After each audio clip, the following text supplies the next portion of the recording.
বন্ধুগণ, হোয়াটসঅ্যাপে চলে এসছে একটা নতুন আপডেট ভার্সন। তো সেটাকে নিয়ে আপনাদের সঙ্গে শেয়ার করব। তো প্রথমে আমি হোয়াটসঅ্যাপে চলে আসলাম। হোয়াটসঅ্যাপে আসার পরে আমি আপডেটসে গিয়ে যে আমাদের স্ট্যাটাস দিতে হয় সেই চৌকো যে জায়গাটা রয়েছে, এই যে ব্লু কালার কালি দিয়ে মার্ক করে দিলাম। তো ওইখানটাতে আমরা ক্লিক করব। করার পরে আমি চলে আসবো একটা ফটো স্ট্যাটাস দিতে। তো একটা ফটো চুজ করে নিয়েছি। আমি একটা এআই ফটো চুজ করলাম। করার পরে কি করব, যে এই যে ইমেজের জায়গাটা রয়েছে না, ওই ইমেজের জায়গাটাতে আমি ক্লিক করব। ক্লিক করার পরে দেখো আমি অরিজিনাল যে ফটোটা সেটাকে আমি বসিয়ে দেবো। এখানে কিন্তু ফটোটা চলে আসবে। তোমাদেরকে আরেকবার কি দেখিয়ে দেবো আমি।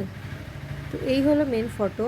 ইমেজের যে সাইন সেখানে যাব, গিয়ে এই যে দেখো ফটো লেখা রয়েছে, এই ফটো লেখা জায়গাটাতে আমি ক্লিক করব। ক্লিক করার পরে আমি অরিজিনাল ফটোটাকে বসিয়ে দেব।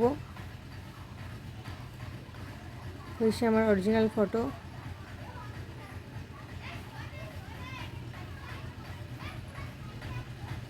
এই যে আমার অরিজিনাল ফটো, এটাকে আমি ঠিক বসিয়ে দিলাম একটা সাইডে। এটাকে আমি একটু শুধু ক্রপও করে নিতে পারি, তো আমি ক্রপটাই করব। এখানে বিভিন্ন শেপ আপনারা দিয়ে দিতে পারবেন। আমি অরিজিনাল শেপটাকেই রাখছি। রাখার পরে ডান করে দিলাম। দেওয়ার পরে যে মেইন টপিকটা সেই যে মিউজিক, তো আমি এখানে ক্লিক করব। করার পরে আমি এখানটাতে গানগুলো চালিয়ে চালিয়ে দেখব।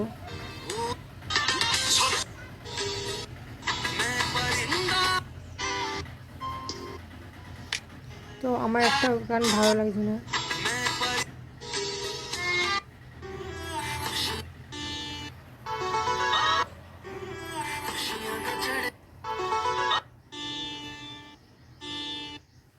আমার এই একটাই গান পছন্দ হলো মিউজিকটা। এবার সেটাকে আমি ডান করে দেব।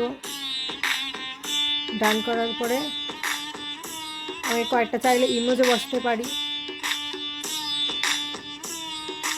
একটা ইমেজ দিয়ে দিলাম। দেওয়ার পরে আপনারা আরেকটা কাজ করতে পারেন, যেখানটাতে কাউকে পার্সোনালি চাইলে আপনারা তাকে ট্যাগ করে দিতে পারেন। এটা কেউ দেখতে পাবে না, শুধুমাত্র পার্সোনাল মানুষ ছাড়া। আর দেন তারপরে আমরা কী করবো, কিছু একটা লিখে নেব, বা আমি ইমেজই দিলাম, দিয়ে আপলোড। তো টাটা, কেমন লাগলো এই ভিডিওটা কমেন্ট করো।